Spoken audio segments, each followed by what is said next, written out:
more kind of positive feedback. And he just talked to some customers and they said, look, we haven't got the time to be doing this. So what he did is he re-engineered their feedback mechanism. And at the end of every day, customers got an email, just basically if they'd logged an incident and it was closed.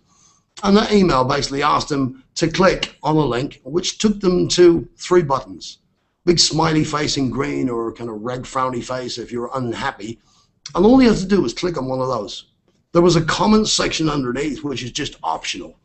But if someone left a negative piece of feedback and entered a comment to say, this is why I'm not too happy, any negative feedback with or without comment that came into them, that customer got a call from the service desk manager to say, how do we screw up? How do we not meet your expectations? What can we do to make things better? And what they did is they established this kind of program of continual improvement. Now, I'm not talking continual service improvement, because I think when we throw the word service into it, we can mix things up a little bit. We're just talking about making things better. What are the problems our customers are experiencing and how can we make them go away? The moment we throw service into it, I think we begin to struggle a little bit, because service is a term I think that we haven't really defined that well.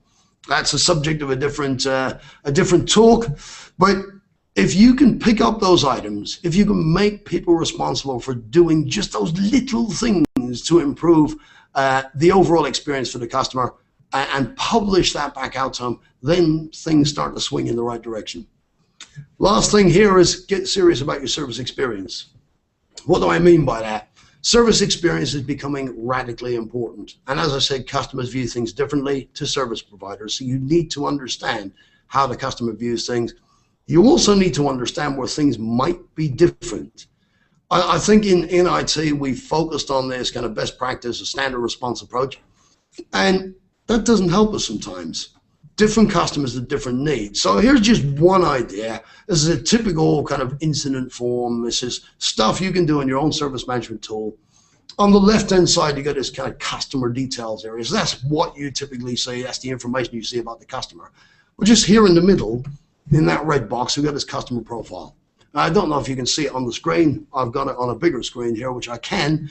But what it says, basically, when did they start with this? So this lady started in 2006, and I can assume by the virtue of the fact that she started then, she probably knows the way around their business, our processes, our applications. If she was here for 3 months, my response is going to have to be different than if she's here for 6 years. It also says her technical skills are low. That means I'm not going to say, look, Anna, run a command prompt and type ipconfig. You know what? I'm better off taking over a machine. And again, I can adjust the way I deal with that customer in accordance with her needs. The